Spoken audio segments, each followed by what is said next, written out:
epistolary poems in the voice of Mary Shelley, the author of Frankenstein, and most of them are addressed to her mother, the feminist and activist Mary Wollstonecraft, and George mentioned that her mother died approximately 2 weeks after she was born. Her birth killed her mother. Some are addressed to her monster, and some are addressed to years. So I'll read these chronologically.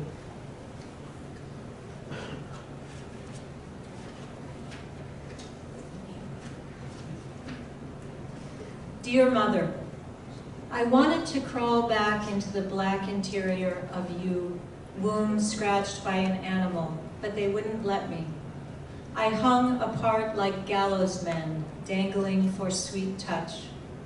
A line from the red radius of your womb went dark. That night, the whole of London raised its eyes to watch the comet pass, except for us. Instead, my currish cry and snarl, my cuss, my cut and run, my cutting tooth, made death a custom house. Your daughter, Mary Shelley.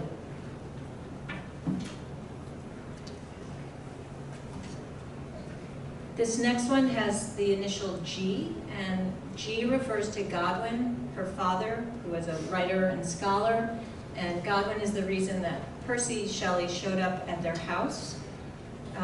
And anytime I refer to P in the poem, that's Percy. So the men only get initials. Sorry, fellas, don't feel offended by that. Dear Mother, I watched G's fingers on the page, neck with a faint line, neck you loved, so I love it too. He is the glaze through which I see the sun. We call the goat's beard in our field, sweet meadow, go to bed at noon, and wise father men. I touch the feathered heads to feel the god of it. At Chalk Farm, we drink the cream of syllabubs.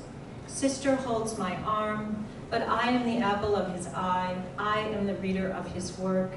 His frown can collapse my spine. His grief for you becomes a pillar my attention winds onto. Are you mad that I took your... G is mad with his glacial love and becomes more so despite my maniacal reading toward love. A child can kill its mother, baby wet and monstrous, slipping with eyes opened, black and white, the stewed creation, not asking to be born, but requiring M.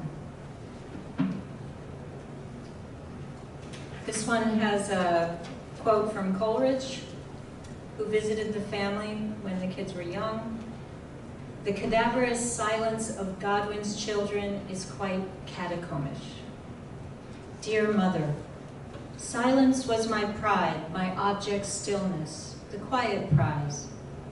My brain was a carnation on a stem, made my God of a father look at me, quiet petals and silver pages. I meant to read until I was his perfect daughter, but P put one hand beneath my smock, and all the untouched years responded. Godwin had nothing to hold me with.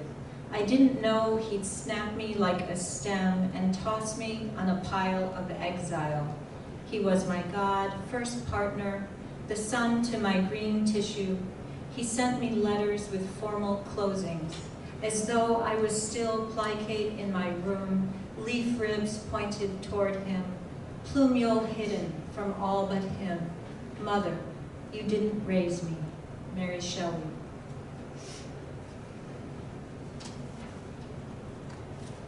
Dear Mother, scratched beneath the surface of a man and there's no help. P disappears when babies die. There are so many tasks. Father hated me for being sad. I pursued ideas like a horse, a dog, always behind, raised by a dictum, but not a man. I was a tent stitch on the pocket of his mind, a grafted cut in his bark of book. I cried in the open, less girl than gnome, when the bell at the cow's neck rang tan, tan, tan, and I took my first affection from her wet black eye. Yours as ever and unmothered, Mary.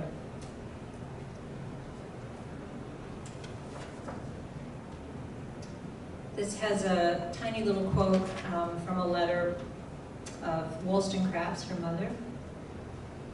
Dear Sweden, 1795. She wrote that an enlarged mind is no use, and muttered over her dead friend.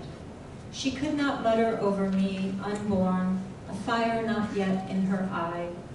She still gazed toward the bridge's ledge. She didn't know I would do it for her, be her little murderer. My own afterbirths came out like floors of flesh, pink animals the child and I kneaded together. Hers stayed inside the first room of death. They put me in a stranger's arms, but back when they pulled her from the river where she tried to drown, the room I would occupy in her was warm. Yours in London, 1820, M.S., daughter of M. Wollstonecraft. This one has a quote from one of Mary Shelley's letters. Dear Mother, I had a dream that my little baby came to life again. What is it to make a life that dies like God it cannot stand to stay? Cabbage leaves are soft like cloth and smell of tea. I wore them on my breast like medicine. The earthy taste of tea made me hate my flesh. I didn't know if I was made of anything else. Her 13 days were the only time, and they had no measure. Clouds swirled like bands of twisted cloth. I'm sorry to burden you. As a child, I was spooked by the empty hall when Father moved us in.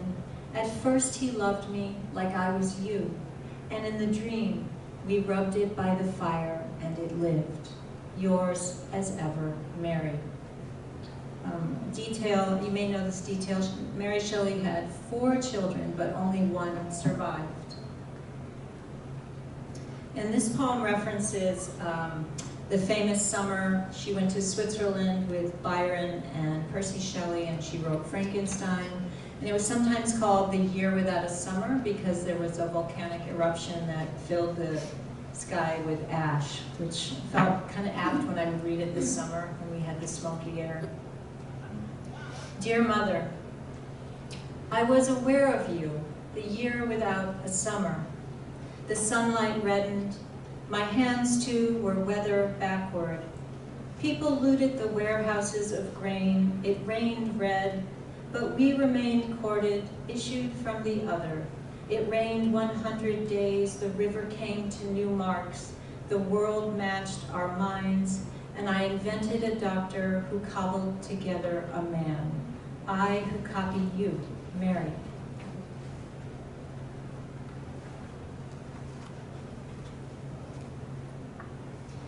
Dear Mother, we rent a house in Italy. Black currants stain our fingerprints. We write in red, mother and child. My skin remembers P's glyptic touch, the sex we had beside your grave. When I was 15, his words were earnest like a slingshot. We gospelized you. I prepare fermented fish. The tiny blade lifts the bones like threads. P is a genius of wonder and invention. Not one domestic task takes his attention. And I, in the kitchen, am a genius of famine. Your loving daughter, Mary Shelley.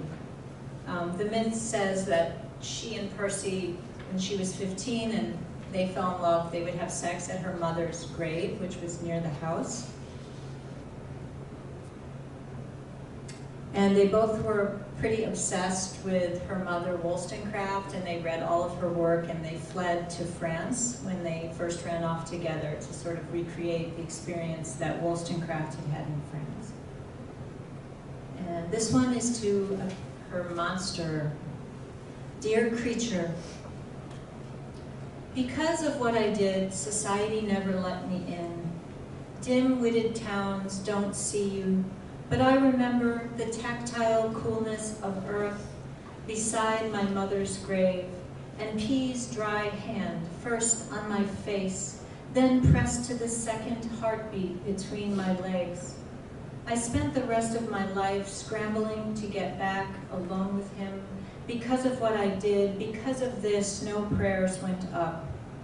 A wall attached to my growth and tree-knot child, curled black worm glistening on the shore, foam child, wave father, he couldn't even swim.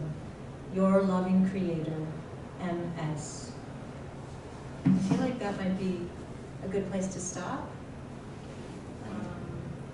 You need more? Do some questions for I could do some questions. Okay. You want to? Sure. Does anyone have questions? Mary Shelley, her monster. Yes?